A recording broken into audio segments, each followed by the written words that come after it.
Hello and welcome back to the Nutrition and Life podcast. My name is Lisa. I'm your host, and today I have the pleasure of speaking with functional health coach Jason Theobald. He is a coach, educator, and founder of Scooby Health, co-owner of nuanced and advanced vitality. Welcome to the show, Jason. Super excited to have you on. Yeah, thank you for having me. I appreciate it.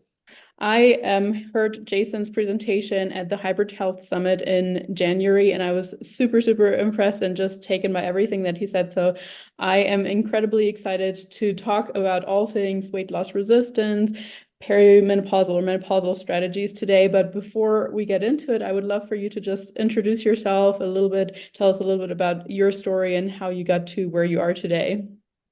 Okay. Well, I mean, I've been in the bit. Well, I started out as a competitive bodybuilder. And I've taken that pretty far. I'm an IFBB pro in the classic physique division. And so I was, built a business for nutrition consulting. And, almost 20 years ago, it really was just helping people for shows. They'd hire you when it's time to get ready, and then usually they'd fall off. And then that morphed into more people staying year round. And then that morphed into people who were just gym pop. And then you're starting to get all these wide variety of people. And around 2017, I just kind of started to notice that the more and more females I was dieting or getting, it was about a 50-50 crapshoot of roll of the dice, whether they're going to really drop weight and respond to your typical macro, setting up a nutrition plan, etc. And, that was just frustrating to me. It was frustrating to them. And I figured I had to dig deeper. To me, it was either evolve or die out. And I saw that happen with many coaches. There was tons of people at that point in time that are back to 9 to 5s because they didn't evolve with what was going on and who was seeking health coaching or coaching. And so, I kind of around then met my business partner in New Ethics, Vince Pitstick. He was into the functional space. I went to a seminar with him in Minneapolis, and I was just sold. Like, I saw the pieces and how I could fit this together and help competitors, but also help my other people. And so I went down that road. And I've really never looked back. I still help competitors, but I'd say 80% of my business is probably at this point women who have had weight loss resistance or in menopause or perimenopausal. And then I still have 20% competitors. And then we've grown to a business of 13 coaches who all do something similar along the lines of me. Each of them have their own little niche and things they like to do. But in general, we are a team of coaches that can help the full gamut: autoimmunity, gut issues, weight loss resistance, pretty much a lot of the things that kind of get swept under the rug in the medical community. The things that doctors really just can't fix with a quick pill and out the door, we pick up and we help sweep up and clean that up. So that's kind of where I'm at. And then New Ethics kind of developed just because I was sick of sending people to other companies, to be honest with you. And I knew I could build a better mousetrap and products that would work for our issues and the things that we were dealing with. And then I could give them third-party tested and make sure what's on the labels in the bottle. And then from there, I realized I'm getting a lot of these people with hormone problems, and I don't have a great clinic I can send to. I'm not trusting what they're doing. They're putting women on too much testosterone. They're not doing things right. So I was like, I'll just get a medical director and create my own. And that's what I've done. And that's taken off. So I've been blessed. I've been lucky, but I've worked pretty hard too. And, had many sleepless nights and late nights. So it all goes together to where we're at kind of today. Well, it sounds amazing. It sounds like you're able to cater to pretty much anybody. And you mentioned that a lot of these issues, like gut issues or even things like metabolic resistance, they're often swept under the rug, or people even argue that it doesn't actually exist, not just in the medical community, but also in the coaching community. Unfortunately, a lot of quote unquote macro coaches that only focus on macros, it's all about calories in, calories out. The client must be lying to you. The client's probably cheating, blah, blah, blah. And of course, while there's some of that happening sometimes in terms of adherence, we all know that. I love that you and Vince are bringing awareness to the coaching community as well, that these issues do exist, even Right. though if there's not like a super easy way to quote unquote diagnose them, or like no doctor is going to be like, here is your ticket for weight loss resistant or you're weight loss adapted, which is probably a good thing. Otherwise, people would live with that label and just say like, oh, I can't lose weight because of XYZ. But yeah, I love that you're spreading the message, educating coaches, educating people on, hey, your feelings or your experiences are legitimate as Yep. well. That is one thing that really stood out to me in your presentation, that one of the first things you said was like, you're not crazy by thinking there's something 100%. quote unquote wrong with you, right? So yeah, maybe you can tell us a little bit about some of the examples you gave about weight loss resistance or some of the women you have worked with, and then how you get them out of weight loss resistance. Well, weight loss resistance, the longer you work within that demographic, you kind of realize it's really an umbrella and it has levels to it. Um, it, it can be, none of it is simple, but it could just be one issue and it's a gut issue. And they think maybe they have, internal inflammation way down the line in the cell, but they're not really that bad. You fix the gut and then all of a sudden they start dropping. But they came to you weight loss resistant, like their things, 5 days a week, 2 hours of cardio a day, 1,100 calories. It's not working. And in fact, they're gaining weight and feeling worse and horrible libido and no, drive in life. None of it's working. And it's just the gut. But then you unravel, unpeel the onion, and maybe there's hormonal issue too. So then you fix the gut and you get the hormones, and now the body starts responding. Maybe there's, you get that and labs look good, and then they're still not dropping. And that's to me what real weight loss resistance is. Hormones look good, gut's good. For all intents and purposes, on paper, you look pretty healthy, but nothing's working. And so, like I said, there's levels to it. Some coaches are good with the gut, and if it's not the gut, they don't know where they're going to go. And some coaches are good with hormones in the gut, and if they fix that, they're like not real sure where to go. This can get into a situation where, because they've tried so hard and so long, they've inflamed themselves at a cellular level. And that's where you get into the deep, dark end of it. And that can take a lot of time to unravel. And, this can happen over time from just pushing.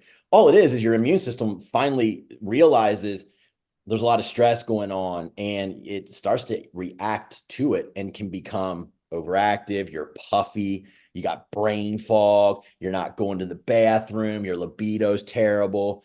And so, those are the ones that are very deep. And that's the one that I presented on at the hybrid health summit.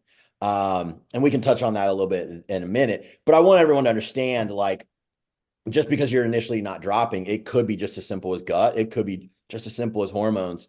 But when you get that really deep internal inflammation, the hormones are no longer communicating with the cell. Each cell has hormone receptors, and it's almost like it's deaf. The hormones are trying to talk, and there's no communication. So you put someone on hormones, the levels look okay, but they're not being heard. And so that's when you got to do things like autophagy and fasting and push those old senescent cells out, bring in new ones that can actually hear the hormones.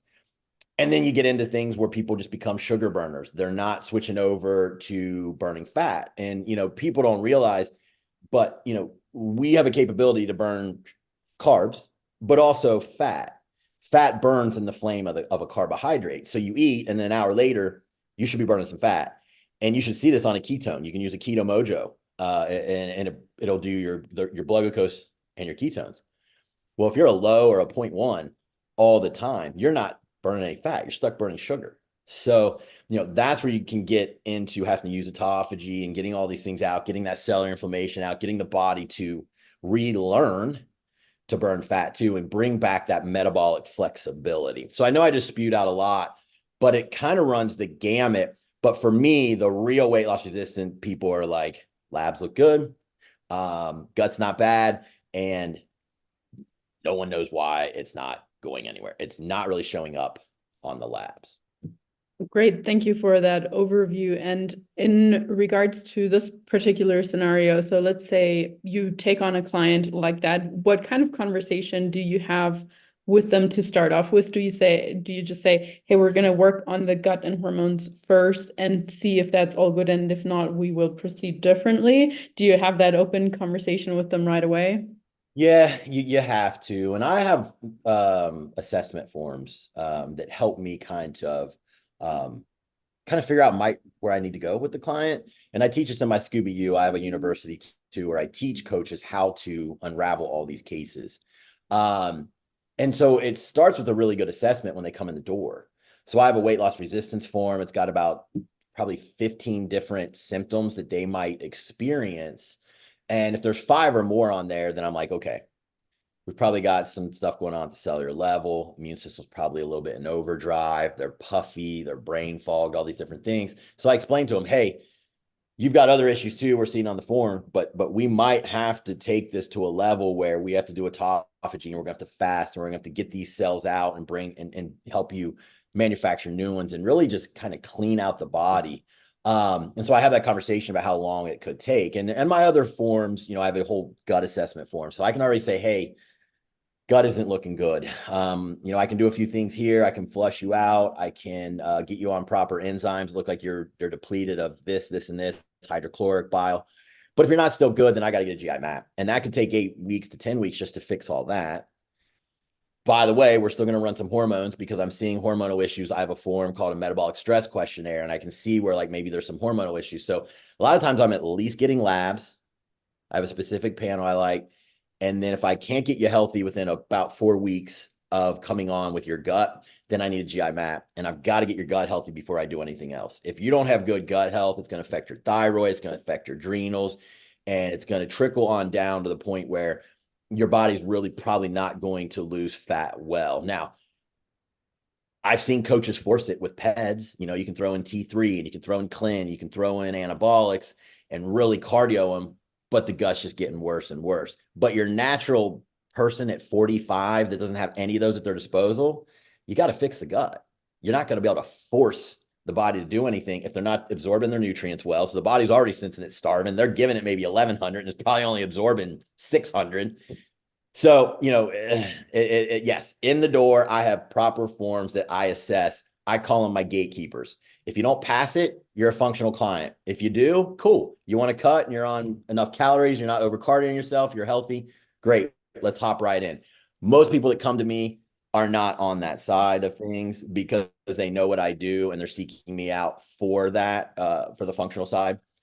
But every once in a while I do, I get just a competitor. They got their calories up high. They're not overdoing their calories. Everything looks pretty healthy and they want to start a prep and their forms are good. And hey, we go on that route. But I encourage coaches to have a great assessment form because early in my career, if someone came in the door, they say, I want to cut. And I say, great. I know how to do that for you. We start cutting and 10 weeks later, I've tried a million things short of standing on my head and clapping and they're not dropping. And now I'm like, shit, what do I do? And they either leave or, and then you don't have that great referral. Now I can work any case. And so every case that comes in the door for me is always going to be a referral because I'm going to put them in a better spot than when they came. But it took me a lot of years to figure all this out and get the knowledge that I needed to be in this position now. First of all, that's reassuring. As someone who's only been coaching for 5 years, I do obviously feel that my knowledge and experience increases year by year. Nonetheless, and there are scenarios where I'm like, oh, I'm definitely out of my depth as well. So I like that you also have this it seems like it's a very logical strategic approach in your assessment. From my logical brain, that works really, or that sounds really great, because a lot of coaches or a lot of people that coach coaches, they're just like, you need it's different, it depends, and it's different from client to client, and of course it is, but that's not very helpful for someone. But you better be assessing them and know which direction you're taking them. And the people that take my university, they get all my forms. And I can't tell you, many of them are like, oh my God, this is a game changer. Like I wouldn't have known that this person needed labs, or I wouldn't have known this person was this bad on their gut, because they kind of just told me they were a little bloated. And then their scores of 20 on this form I have. And they're like, wow, and then that led me to more questions. And then, of course, they can get on a call and then be more educated than the next coach. My forms are very depth. And so I can already get on and say, I bet you feel this way. I bet you feel this. I bet you're not sleeping. I bet you're not Mm. pooping. And they're like, how do you know all that? And I'm like, because I have all these forms. And then that lets them know that I'm a little bit of head and shoulders than the next person. And you And understand them, you get them. Yes. it's a cutthroat business anymore. You got Yeah. to learn. And if you don't, you're going to get left behind 100%. For sure. So let's say with a client like that, where a more entry level coach might just see, okay, hormones look fine. They're telling me their gut is fine. We're eating very low calories. They're not doing anything. Most entry level coaches are going to think, okay, I'm just going to do a reverse diet, right? So bringing up calories, right? So Slow. They instead go of slow. right, exactly. So instead of doing that, or maybe with that, what would you say, okay, you mentioned autophagy, fasting, etc. What would be your approach? That's way down the line. You got to get all the other systems working properly before I ever get to even a position where I maybe need to do fasting, keto, getting your body to burn fat again. So here's the problem. You've got an inflamed person. And by the way, menopause in itself, it's not considered an autoimmune disease, but it acts a lot like it. Once those hormones are gone, the woman gets so inflamed that it acts like an autoimmune disease, whether it is or is not. So keep that in mind. If they're in menopause and they've been for a bit, they're inflamed. Okay. So in the door, what the typical coach will do is they do a reverse. So they add 20 carbs every few weeks. And guess what? The client's already in a shitty position. Their hormones are terrible. So they have no androgens. So they're going to put more to fat anyways. Usually they have insulin resistance. So at the end of 12 weeks, they got another 15 pounds on them of body fat, and they're pissed. But now the coach is like, okay, but I've got your metabolism up. Now we're going to cut. And they start pulling 40 carbs and nothing happens. And then they leave and they find me. So what would I do? Well, I know that they're inflamed. I generally know that they've been training too much. So the first 14 days, let's say they were training 5 days a week. I'm going to drop it to 2. It's going to be an upper and lower, and it's going to be very light. Let's say they've been doing a lot of HIIT or running or CrossFit or whatever, all these things, whatever is out there, your Orange Theory, whatever. You get to walk. That's it. And you're going to do yoga 7 days a week for 30 minutes. Deep breathing, getting your parasympathetic. While I'm doing that, I'm going to put you through an anti-inflammatory period. My mentor, Vince, calls it a flush. Call it what you want. Mediterranean style diet, 2,100 calories, very low protein, lots of fruits, veggies, healthy anti-inflammatory fats. Most people are eating too much protein because everyone on Instagram who doesn't know how to fix these cases say, well, you just need to be eating a ton of protein. That's why you're not losing. So then these people eat 160 grams of protein. They don't have the muscle. They're putting themselves through mTOR, which is just constantly trying to build. I'm going to put them on 80 grams of protein, but I'm going to put them on 2,100 calories. And I don't care if they're eating 1,000. They are not going to gain weight. They don't. I put them on our Metapure. I put them on our Optipure. If their thyroid's down, I might put them on our Thyro Boost Plus. If they got some gut issues, I might put some Beta Plus in there or our Utilize. It's going to lower inflammation. Most people drop 2 to 10 pounds going from 1,100 to 2,100 in 14 days. Now they think I'm a genius and they're bought into whatever I'm going to do because they haven't seen the scale go down in years, months, whatever it is. And their last coach put 10 pounds on them, 15 carbing them, thinking that's going to build their metabolism. Now, if you do what I'm saying and you do it with 180 grams of protein and this and that, they're probably going to gain. But I'm lowering the protein big time, putting all these anti-inflammatory foods in. I'm getting the thyroid cranking. I'm getting the endocrine system woken up. And because the Optipure and Metapure are such anti-inflammatory and detoxification system together, I'm pulling things out like glyphosate. I'm getting LPS out of the gut from, maybe bad bacteria. I'm cleaning the system out and they have a whoosh. And now I have a body that's lower inflammation, higher thyroid, less toxic overload. And now I can work the case on 2,100 calories. Now, maybe that means I need to feed them up for a while. Let's say they have adrenal issues. Well, I can't go right into a cut. I got to restore all that. So they need to stay in that 2,100 calories. Well, a lot of people at that point with just a nice flush and getting the toxins down, getting the thyroid back up, they start dropping a little bit. I'm not trying to lose fat. but they start moving. If they don't, there's probably some other issue, and it's either in the labs or maybe it's deeper. But that's where I start. And so my whole team is trained in this, and we get amazing outcomes. And everyone who goes through my university learns how to do this process. And once they do, it's super powerful. And now you start to understand how to really work these cases, because the first thing you're doing is stamping out inflammation. So that's how I start. That's awesome. Thank you. I mean, a super wide picture, or I guess a lot of steps to it, a lot of parts to it.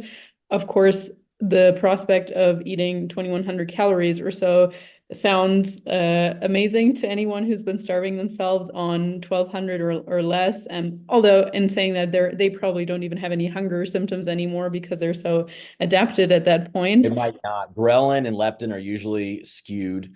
A lot of these cases, cortisol is cranking. And what we know when cortisol is cranking, that your ghrelin's going to be up, and you're going to be dumping carbs constantly into the bloodstream. Mm-hmm.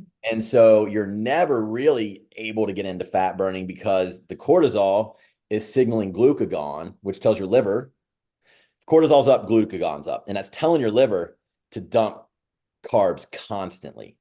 And so what I do is I come in and I rest them and I feed them. And guess what cortisol does? It drops. And guess what glucagon does? It drops. So you're not dumping carbs anymore. And when cortisol's down and glucagon's down, insulin can do its job better. And so now it starts clearing again. That's how a GLP-1 works, semaglutide. It's not lowering insulin. It's teaching your body, it lowers glucagon. And so when glucagon comes down, insulin can go up and now clear out the sugar. That's all I'm doing with a flush. Yeah. I'm bringing your cortisol down. It's dropping your glucagon. And now your insulin can start working again to move this out. And now we're bringing down inflammation. You got to understand kind of how the body and the hormones work to do these things. And that's part of what is going on in these cases. So there's that. Yeah, of course.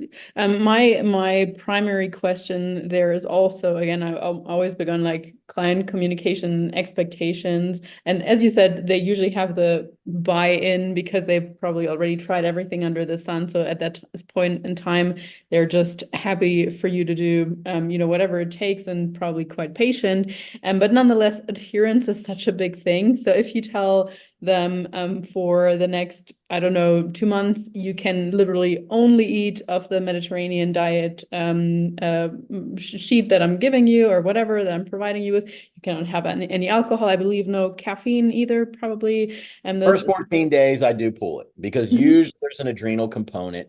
Plus, I want to just get, even if it's not completely tank your adrenals, it is helping them run if you're drinking a ton of caffeine.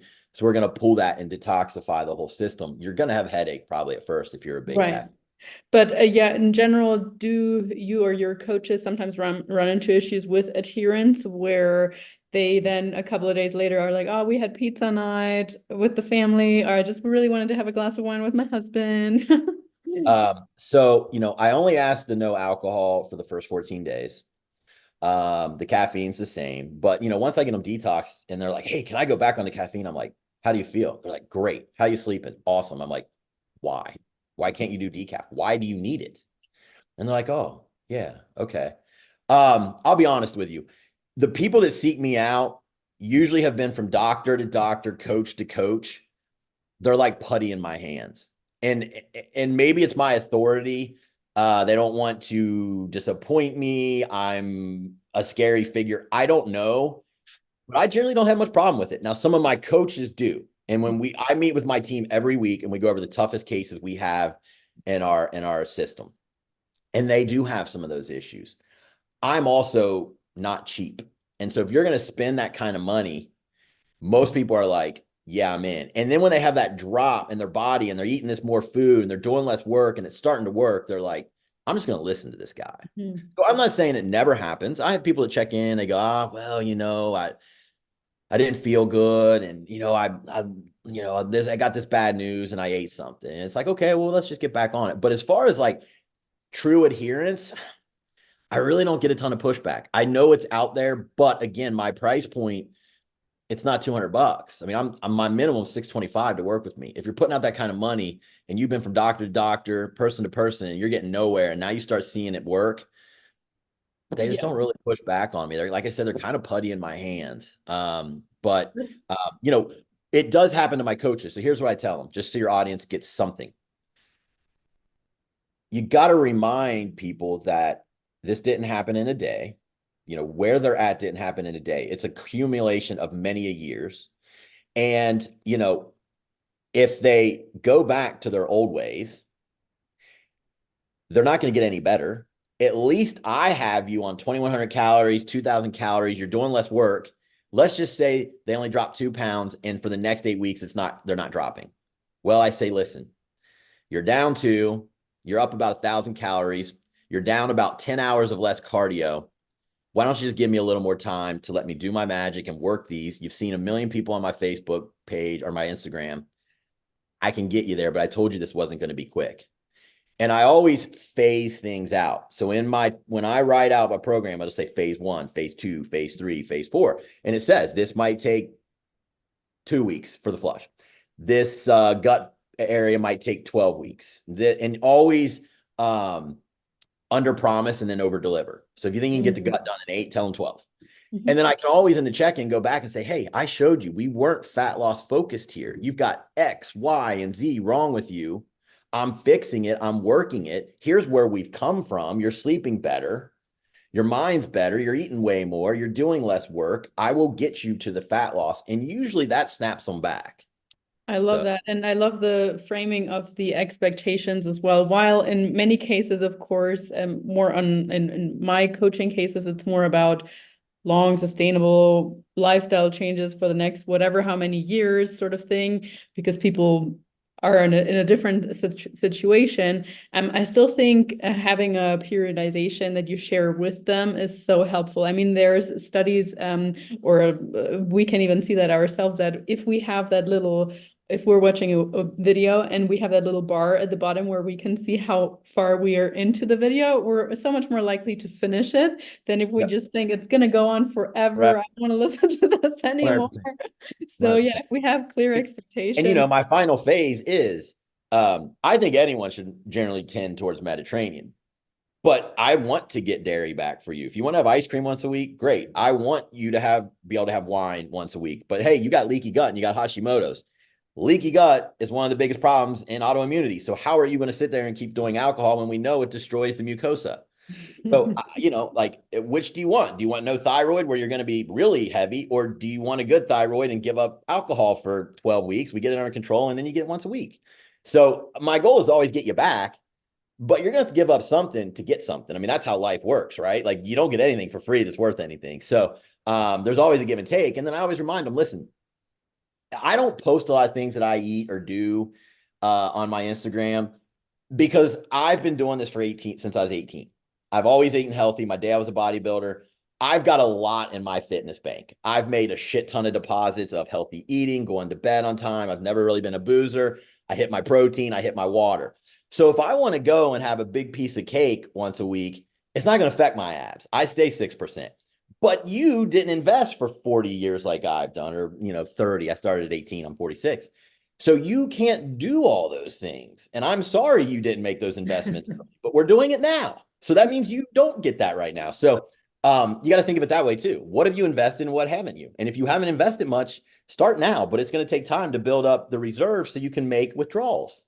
And every time you drink or every time you eat fried food, that's a withdrawal.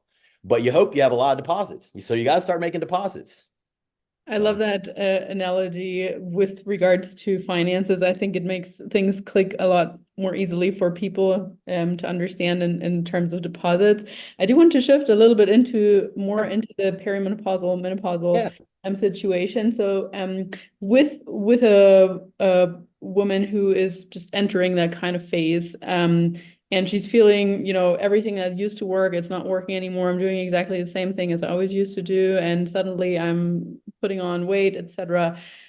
What do we say to her, or what are the things that she really needs to look out for?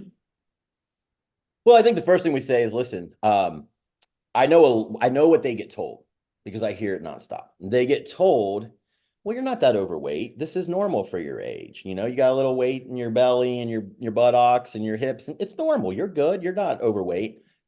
It's the phase of life. That is the old school thinking. But we know more now that you can not, you don't have to do that. We know tons of women in their 40s and 50s now that look like they're in their 30s. And it's because they've eaten right. They probably are on hormones. They've done the things. Now, if you haven't been doing that, you're going to have to unravel all the problems. And like I said, the longer you've been without hormones, the more it's like almost having an autoimmune disease. There's inflammation, the immune system's kicked in. So you're inflamed. And so we've got to undo all this. I treat the case the same. I start with a good anti-inflammatory period. I get their hormones ran. We have a discussion. Miss James, your testosterone free is 0.2. It can go up to 4.2. You almost have none. Your estradiol is not really registering. It's less than 5. This helps you with not having vaginal dryness, beautiful hair, good skin, good nails. You have no progesterone. This is why you don't sleep. This is your calming hormone in comparison to estradiol. You don't have any. So that's why you're up at night. That's why you're having hot flashes. You put all this together and you don't have these hormones. By the way, your thyroid's going to downregulate. And all of this now causes an inflammatory response in the body. So we're going to start by bringing some inflammation out. I have a clinic. If you want to talk to a trained nurse practitioner, we can do that. If you don't, I can give you the best herbs I can try. But what are your goals? Do you want to look like you did at 30, or do you just want to drop 10 pounds? If you just want to drop 10 pounds, I don't need the hormones per se. I can get the inflammation out, get you training in a way that you're not overdoing your body. What happens is, what do you think if you train 5 days a week, most sets to failure, and you have no hormones? You're not going to recover. You're going to start building inflammation, right? So if they decide they don't want the hormone route, well, you have to train in line with that. So it's going to be a lot more walking, probably going to have maybe some restorative yoga once or twice a week, and maybe you get an upper and a lower circuit and you train at an RPE of a 6 or 7. Now I can get the body moving because I've got inflammation down. I'll support the hormones the best I can. And then we go from there. And then we see, do you have gut issues? A lot of them do. Do you have adrenal issues? I see a lot of them with low adrenal output. So we got to fix all these things, and then the body will still work. But if they want to look like they did at 30, well, that's a different conversation. You've got to have some testosterone. If you want a libido like you did at 30, you've got to have some estrogen and testosterone. So I have a clinic. They're amazing. Go talk to them. See what they say. I have all women on staff because that's normally what we see. And so go have a conversation with a woman that's educating this. Don't have to listen to me, a man. I've got someone. Go listen. See what you think. Sometimes they go and they're like, wow, okay, I get it. And sometimes they're like, I don't want to go that route. And so then it's like, okay, well, we need to re-examine your goals. You're probably not going to look like you did at 30, but we can get 10 to 15 pounds off you, and I can get you feeling way better and bring some inflammation down. So it's a discussion on which direction do you want to go. But the first answer is you don't have to live that way. Mm. I have a few follow-up questions. So first of all, in regards to your clinic, I unfortunately am outside of the US, but for anyone living within the US or Canada, is that something that you can work with people online, or do they literally So have we are to? telemed only. Oh, okay, okay. Every state, but we can't do Canada because it's another country. Gotcha. Okay. Anywhere in the US, my medical director is licensed. And so we took those steps to get that done. And so we can see anyone with telemed Amazing. anywhere in the United States. Okay, very cool. The next question, and I mean, I know it's probably very hard, if not impossible, to answer, and of course, every situation is different. But nonetheless, I'm curious about your opinion. Would you say that generally speaking, a woman is going to feel and probably look better and healthier as she goes in through menopause if she jumps on hormones sooner rather than later? Yeah, she Okay. is. Because think about it. So estrogen helps create collagen, keeps the hair shiny, nails growing, skin just more youthful. So if you go 15 years without estrogen, you're going to have all those aging effects. If you get your estrogen back into a decent range, not only are you not going to be losing bone density, you're going to have better skin because collagen is synthesizing at a better rate. Testosterone helps you hold muscle. It also makes things more efficient as you eat and process, and build muscle keeps you more efficient. As you lose muscle from no testosterone, you're getting less efficient every year. By just sitting there, you're losing a little muscle. And as you lose a little bit more muscle, you become less and less efficient. So, oh, by the way, if you're trying to train 5 days a week, do 2 hours of cardio, you're probably losing more muscle when you see that scale drop than anything. So guess what? At rest, you are now less efficient. And guess what? That means you're going to find that you eating 1,500, you're starting to put on weight. So now what? They lower it to 13. Oh, it stopped. And then okay, if I go hard now, I'm going to drop. Well, you dropped like a pound. There's more muscle gone. Now you got to lower it to 1,200 because now you see the scale go back up.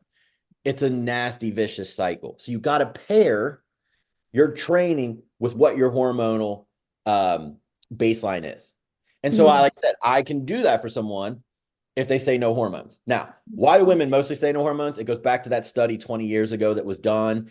It was done in a way that they used a ton of hormones, way more than you ever would. And I forget the demographic. I should know the details of it more. But we've since, not me, it's since been debunked. Think about it. When are you you're healthiest? 21, 22, 23. Well, guess what? Your testosterone was as high as it's probably ever going to be. Your estrogen was as high as it's ever going to be. Your progesterone was as high as it's ever going to be. Did you have cancer? No. When do you get cancer? When you're in your 60s and 70s, when your body starts to degrade because you don't have any hormones. Doesn't make sense to me. We now know that testosterone is cardioprotective, organ protective in proper doses. Now, if you take super physiological, yes, that's a whole different conversation. So I just went on a tangent, but I love it. Thank you. That's exactly what I exactly wanted to hear your opinion. Yeah. So I guess now then going on the other side, what would be the, let's say 3, 4, 5, whatever best herbal supplements or just generally supplements for someone who's saying no, okay, I get the point of, lifestyle and training and nutrition, etc. But what can I do in terms of just regular supplements? Yeah. Okay. So just understand that you might have heard in the audience might have heard of an herb called chasteberry. It helps spike luteinizing hormone, and this in turn can start bringing up progesterone really well and your estrogen a bit. However, in the menopausal woman, there's no communication between the brain and the ovaries anymore. So that you're not going to send signals. So you can take all the chasteberry you want, and those aren't going to come up. So it's very difficult to get progesterone and estrogen back up. However, there is an over-the-counter progesterone. It's bioidentical, just like you get from my clinic, but you can buy it online because progesterone is that benign. If it was dangerous, you wouldn't be able to get progesterone, but you can literally get bioidentical. One of the products I use is called Progon B, P-R-O-G-O-N-B. You can get on Amazon. It's just bioidentical progesterone. Technically, it says to rub it on your arms, but you don't have to. You can put it on your mouth. You'll get more of it. And 10 drops has 40 milligrams of progesterone. So sometimes people don't want to sit for the appointment. They don't want to, they think because it's coming from a doctor, it's going to be worse. It's the same stuff. But for some reason, they're willing to use it. So if I can get you on a Progon B, then usually I will use something called B Vital by Biotics Research. 2 to 3, 2 caps like 3 times a day. This will bring up your testosterone a bit. There's also a really nice product from Fat Muscle. I think you know John Gorman. His works pretty nice. And we have something called Jumpstart. It has chasteberry in it, but also has D-aspartic acid, which will also boost up your testosterone. So there are options out there. And then you can add a little boron, which will bring down your SHBG, which in menopause and stress starts to get higher. And that binds up your test. So I can pull that down with boron, which is in the Fat Muscle product, and it's in our Jumpstart. And then I combine that with Progon B, and that brings the progesterone up a little bit. So now I have a little bit of a boost. It's not going to be the same, but I at least get a little bit of a boost. And most women do report feeling a little more energy and a little bit better doing it that way. I'll be honest with you, most of the ones that hire me, they want to look and feel their absolute best. And so they go the hormonal route. But I am never a push of it. I just educate, and Sure. I have the ability to get you somewhere that I know they're properly trained. That's all. I have no agenda on it. If you don't want to use it, great. I'm going to get your inflammation down. I'm going to match your training with what your hormone profile is. And then we're going to work to get that 10 to 15 pounds off and see where we're at. I've had women too get that 10 to 15 off. Then it gets really hard. And then they're kind of bitten by the bug and they're not quite happy with that 10 to 15 off. And they're like, well, if I added hormones, would this be easier? Can I train harder? Yeah, you can, because you can recover and you're not going to get inflamed again because you're recovering. So then they want to do it. So it just depends. Everyone's journey is different. But what I will tell you too about the hormonal side, if you've been in menopause for a while, let's say you're 10 years in, do not let a clinic put you on all three at once. It will be a shitstorm. We generally start with progesterone. As I said, it's the most benign. I mean, you can get it online with no script. So we usually start progesterone. It's going to make them sleep deeper. So that's going to help recovery. It's going to make them a little less anxious. And then we see how you feel. And then, if testosterone really is tanked and you're like, I feel a little better, I'm sleeping good, but I still am not there, then we start with a low dose of testosterone. I don't love adding estradiol unless it's absolutely needed because it can be harder to titrate and dial in. And we got to remember testosterone aromatizes into estrogen. So you give a little testosterone, some of it's going to come into estrogen, and a little bit of progesterone supplementation seems to end up there too. And so we don't have to return a woman to the 100 to 200 range. Usually about 50 or so, there's no vaginal dryness, libido's good. They see their hair and nails improve, and that's pretty good. And if we can get you around there, I generally am not a fan of adding more estrogen or adding estrogen at all. So we have a lot of women at our clinic just on test and progesterone, and they feel amazing. We have some that still have vaginal dryness, and so, okay, we got to put the E2 in, and you're going to have to deal with a little puffiness at first while we dialed in the dose. That's typically how we run it and how I think it should be done. A lot of old school people, doctors, are going to just give you estrogen. Mm-hmm. And I'm not a big fan of that. Estrogen excites the immune system. Testosterone calms it. Why do you think more women have autoimmunity than men?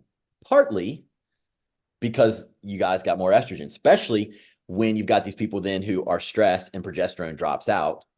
Now you're what? Estrogen dominant. And then boom, if you're coded for it, now you got autoimmunity.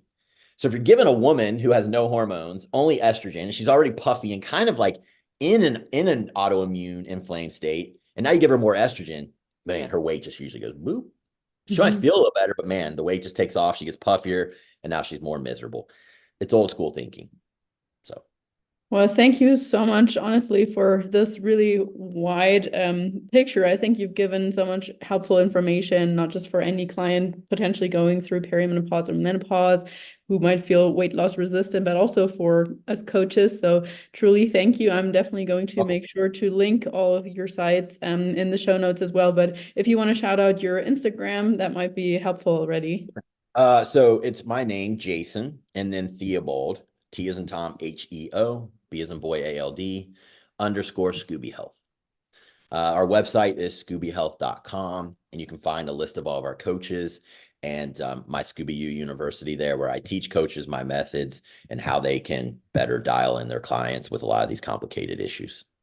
Awesome. Thank you so much for your time, and everyone go and follow Jason.